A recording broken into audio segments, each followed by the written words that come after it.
I did want to really touch on, you saw in the history where looking back, we've seen success and how we've really developed our markets. Spectra understands very, very well how to develop vertical markets. We know how to develop products that meet very unique customer needs. We know how to develop sales and marketing forces that can take those products and solutions into the market. And it's obvious that big data and cloud are areas that we need to focus next. We have, and you'll see around the area, customers that would absolutely be considered big data customers today. For us, really, what is big data? Is it just a whole bunch of storage? Is it a whole bunch of analytics? What that trend really will turn out to be, we all probably have different opinions. But what I am going to go through with you is what our strategy is, how it fits into what SpectraLogic is doing, and really how we see it going into the market. So back in 2010, the digital universe was composed, or in 1999, the digital universe was composed of about 11 exabytes of data. We've been working on kind of trying to visualize what is an exabyte, and it's funny because we all kind of throw it around, we went from petabytes to exabytes. Well, that's 1,000 times increase over what we were able to do just a few years ago. To give you a feel, when we launched the T950 with compression, it was able to hold about a petabyte of data. It was the highest density storage system on the market in the entire world at the time. As we've continued to proceed and have new tape technologies, as customers have asked us to put more and more frames together, what we've done is been able to expand the T950 up to about 8 frames, and it's about 10,000 slots of storage. But if you think about that, when we launched T950, if that was 1 petabyte, you would need 1,000 of those to get to an exabyte. And that was the highest density storage in the world at the time. T950 and T950 still are the highest density storage. We just continue to evolve them to keep them there. So it's a lot of data. So in 2010, the world surpassed zettabyte, which is another step increment. 1,000 exabytes makes a zettabyte. And the reason that's happening is there's just uncontrolled, unstructured data growth occurring.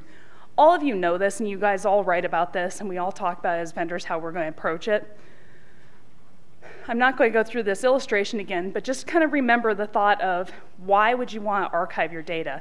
As you're going from exabytes to zettabytes in the world, why you need to archive data versus keeping dozens or hundreds of copies of it becomes absolutely intuitive. In our world, how we look at big data is a few different ways. It's a massive data that's so large it's difficult to store, move, or manage. So you're talking about enough data that replicating it from one data center to another probably isn't practical across the network technologies that's available today. Moving it from one facility to another, or from a seismic data collection ship onto land, or from a customer of a supercomputing site that has created a bunch of analytics against a bunch of data and now has several petabytes that they need to get to the customer for the researchers to use. All of those things have become so unwieldy and difficult to manage that from our perspective, that's one way of looking at what big data really is. It's absolutely unstructured file-based data growth. Most of what we're seeing in big data is file data. And then the other piece is that there's infrastructure and tools that we need to create as an industry to actually drive the value out of that data. Just because we can create it, and just because we can store it, and even now that if we figure out a way we can get it from ourselves to a customer, to an end user, if we don't have a way to drive value out of it, what's the point of doing it all? It's just an intellectual exercise at that point of how big can we make something. We have to make sure we have the right tools to be able to drive value out of that data. So from our perspectives, as we look at the big data market, and we've been much more involved over about the last 9 months in what big data really looks like, analytics is important, storage is important, and being able to deliver all of that to an end user to actually use it in some valuable way for their business is important. What that means for us, and as you look at the announcements that we have coming out this afternoon, is there's some requirements of what data-intensive markets that have big data really need. If you're storing petabytes or exabytes of data, you must have a reliable solution. And like Brian said, reliability is a lot of different things. Reliability is you need to have your system up. That's intuitive. If the system goes down, honestly, it's not as big a deal as if your data is unavailable. So if you lose data, or if you have corrupted data, or if you have the inability to have search, query, and access your data, from a reliability perspective, that's more what we're seeing in these big customers. My system's down for 4 hours, I'm not happy, and absolutely you better get out on site and fix it, but you darned well better make sure my data is retrievable, queryable, and is there when I need it. So it's a change in reliability. Storage density has become increasingly important as well, that we have many customers who are outgrowing their data centers. They're outgrowing them because they're putting more supercompute nodes into the environment. They have less power coming into their data center, or they're out of power, or they're trying to put, instead of one T950 out there that they used for their entire organization's backups and it only was half full, to maybe they need 10 T950s to store their archive data. We're seeing a huge growth in the amount of units we're putting out there, which of course matches up with the disk market and the server market. So density is becoming not just a nice to have or a nice specsmanship differentiator, but it's an absolute requirement just to be able to store this much data. Scalability, these end users who are looking at big data and you're looking at the analytics and how quickly you can create content. I read a recent article that IBM said that there's a new telescope that will be out in 2020 that will create an exabyte of data a day. I mean, if you think about that, and that's just creating the data. It's not the scientists using it in any interesting way, which of course is going to happen as well. There's some just enormous quantities of data that the technology is able to produce, that systems that can scale to meet those needs in the future, because most people want to leave these for 7 to 10 years in place. If you think about how much scalability our engineers need to design for and what Matt Starr and his team are tasked with to be able to meet these requirements, big data is a big problem in a lot of different ways. That's really interesting for technologists to solve. On the cloud side, in the INSIC report I spoke to earlier, there's also a pretty big trend change. About 2 years ago, I think most people would say very little data in the cloud is sitting on tape. I would think most of you would agree that a huge portion of data in the cloud is now sitting on tape. It may not be the primary target. The customer may copy data up to the cloud and then it ultimately gets co-located somewhere on tape.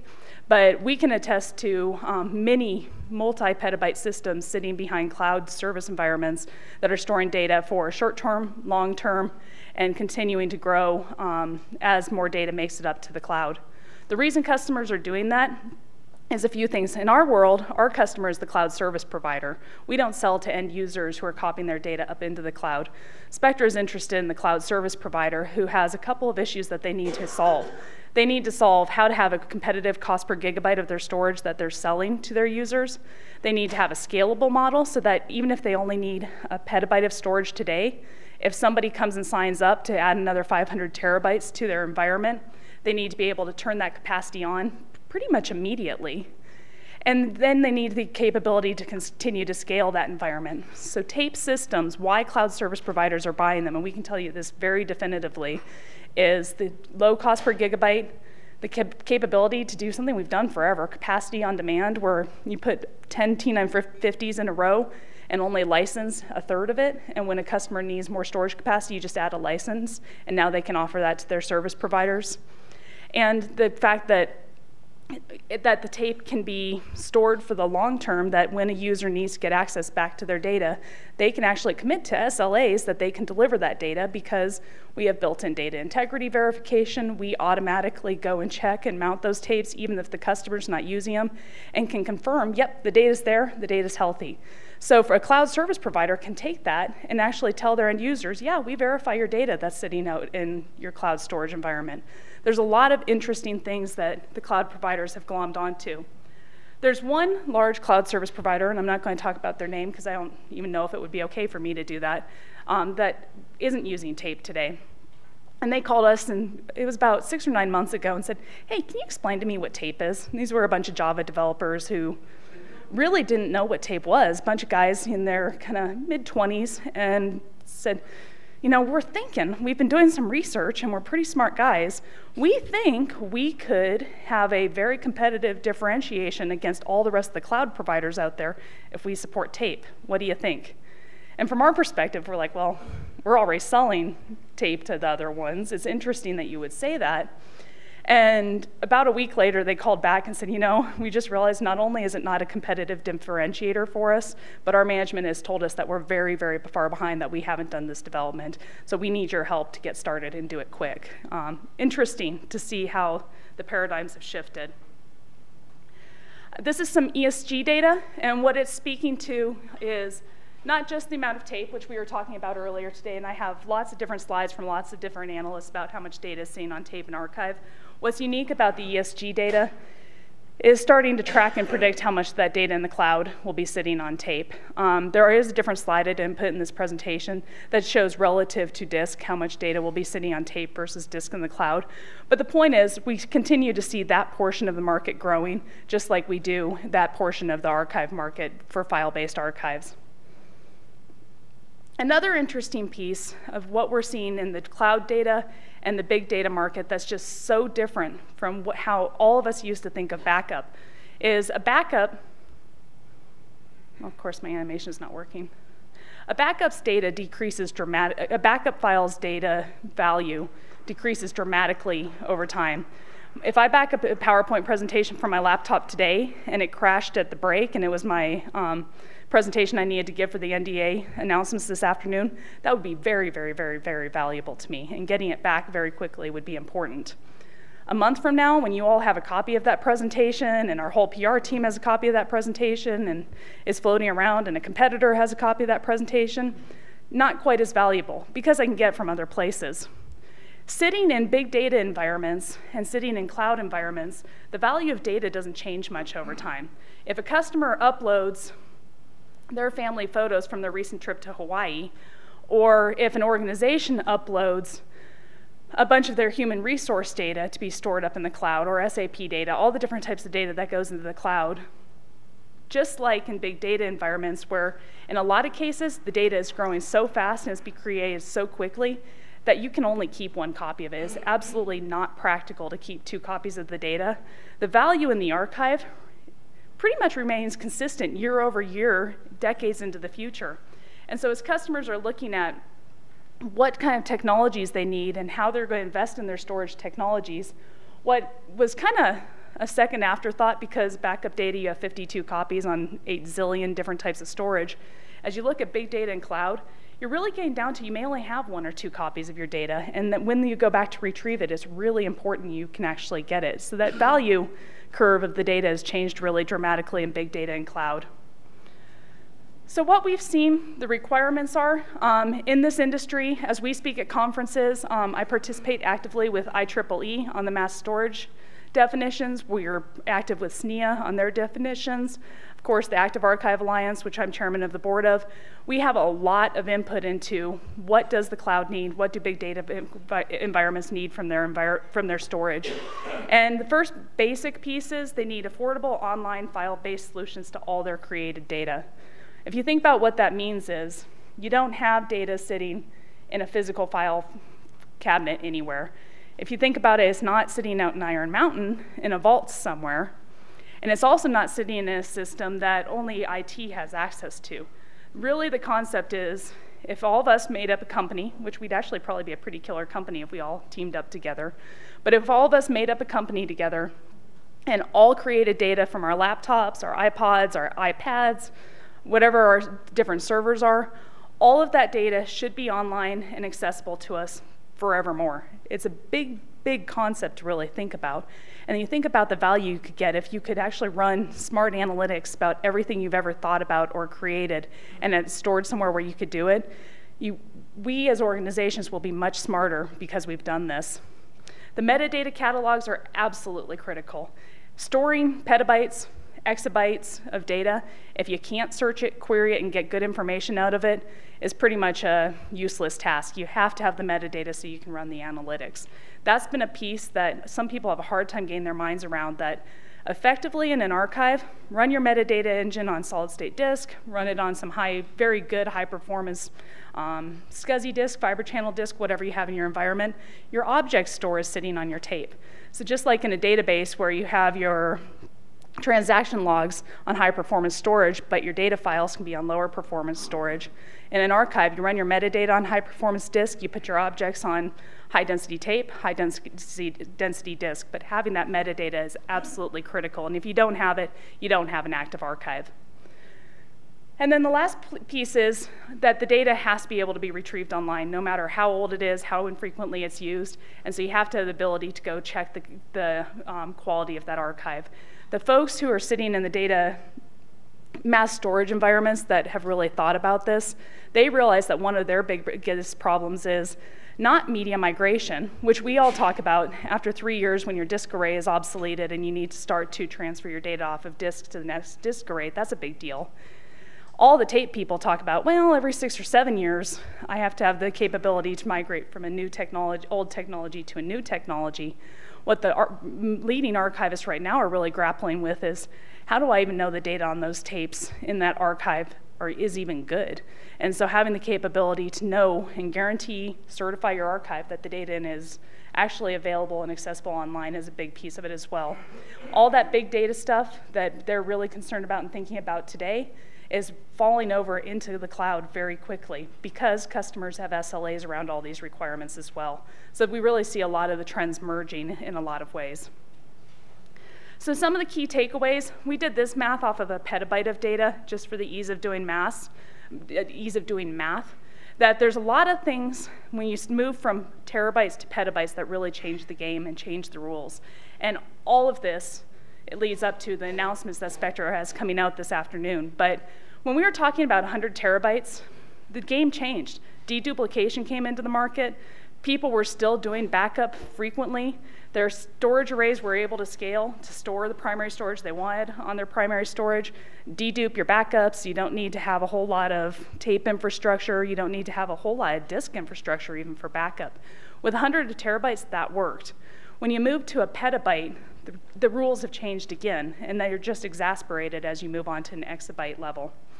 So what that looks like, I understand this is an eye chart. I have it distilled down into something a little bit easier to read on the next slide. But it's pretty interesting. If you look at, this is the undetected bit error corruption that occurs on various storage media. You're talking 10 to the 15th to 10 to the negative 15th to 10 to the negative 20th bits that are undetected that are corrupted on your storage media. That's not a whole lot. We were just talking about how big these orders of magnitudes are. Well, this is pretty small, but when you start to actually look at in a petascale, exascale environment, what does that really mean? You're going to have every 11 terabytes on a SATA disk drive a bit error corruption that it's not able to detect. As you start to look at fiber channel enterprise drives, that's about every 113 terabytes. When you get to about a petabyte, you're going to have one on your LTO tape. So in about half a T950, one undetected bit error bit will be corrupted that we won't be able to identify. Enterprise drives, you can get up to 10 exabytes before you start to see that, enterprise tape drives. So all these numbers, while a lot of us have known them over the years, it just didn't matter when you only had 100 terabytes of data you were worried about. You weren't going to come across it often enough to really care. In big data cloud environments where you're talking petabytes and exabytes, this becomes a real thing that you have to really think about. Can you trust having undetected bit corruption every 11 terabytes? In a lot of environments, absolutely not. So it's an interesting game-changing situation. As data grows, a lot of the rules are starting to change. Encryption, we've all talked about for a long time. In petascale and exascale archive environments, why you need to encrypt your data or why you might consider to encrypt your data is a little bit different. On the cloud side, it's obvious. Keeping your customers' data secure and keeping one bank's data secure from another bank with encryption, that makes a lot of sense.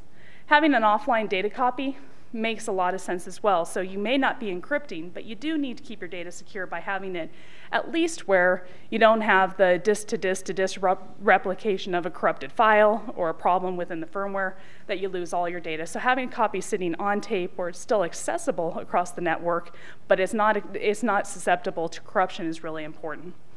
In encryption, in a lot of cases in the cloud, we're finding that what the cloud service providers are doing is they encrypt the data, and then when it's time to get rid of the data, the customer unsubscribes or doesn't want the data anymore.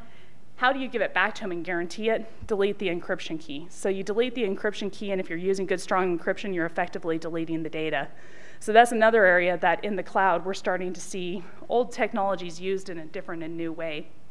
And then the integrated data integrity verification, the capability to go check that archive, whether it's big data, whether it's cloud, whether it's other types of storage that we use tape libraries for, checking that archive and verifying the integrity of the data on it on an ongoing year-by-year basis is becoming increasingly important. As you look at that petabyte and how do you move a petabyte of data, it's really interesting to look at. The games have changed in big data and in cloud storage. How do you get a petabyte into the cloud? It would take about 40 days on an OC48 to transmit a petabyte of data across that network. Across 10 gig E is about 10 days. The most effective way to move huge quantities of data is in tapes on an airplane. That's not really how people think about it that much anymore. They think about this whole online world of replicating this piece to that piece across the world and around the country. The economics of that is one piece, but the just practicality of can you do that with a petabyte, much less as you talk about an exabyte, again, rules are changing. And then writing data to and from the systems. You can write about 200, 250 terabytes an hour to a single TS1140 tape drive. So those enterprise tape drives, just one of them can write data about 200 terabytes an hour. And I'm sorry, that's wrong. 120 of them can write at 200 terabytes an hour. So a full system, one full system can write data that quickly. If you think about, okay, I need to get a petabyte into my environment, yeah, you can get a petabyte into a tape library in a day. Then you can ship it across the country, have it there the next day. You can be transporting petabytes in a whole different way than you would be able to if you were trying to do it through snapshots and replication and online network-based technologies. Getting the data back from those environments is also really important, and we've been spending a lot of time on speed and speed optimizations that, as we talk this afternoon, we'll be talking about not just how big can your storage be and what can it look like, but also how quickly can you get your data back from that storage.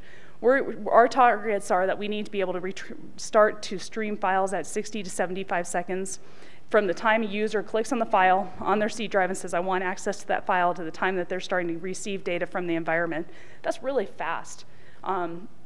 So looking at how those use profiles are changing as customers are using tape as storage, file-based storage, is also a really new game-changing environment. As you look at migration, customers are using archive systems, disk and tape-based archive systems, and want to spec them out for usually about 7 to 10 years at a minimum. Nathan mentioned a new pricing program that we have that we'll be talking to you about the details on later today. But one of the things that's really interesting to a cloud service provider as well as a big data company is how often do I actually need to do a media migration?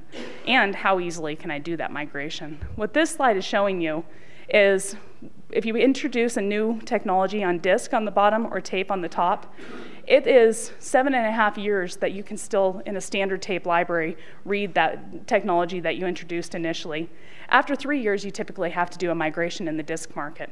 So broadcasters, I don't even know exactly what some of our broadcast customers who are here today will talk about related to this, but one of the biggest reasons in a big video archive environment that they love their tape libraries, and this is starting to become more commonplace in our big data and cloud customers, is they don't have to go through the hassle of a media migration, but about half as often, and that's a really big deal to them as well. So in summary, as we finish up the big data and cloud section, what we're seeing is that the masses of data are so substantial that the rules are changing. We saw them start to change as we were talking petabytes, 500 petabytes. Like I said, Spectra has hundreds of customers in that size, and we understand what their needs are. As we're starting to do our next round of development to meet that next set of customer needs, we realize that new tools to manage unstructured data, new tools to deliver it in different unique ways, and new ways to drive value from that is really critical.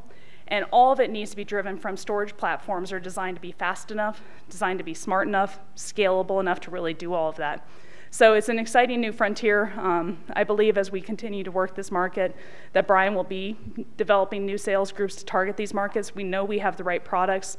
Now we're just getting the message out to the market of really how to use them in this new way. So with that.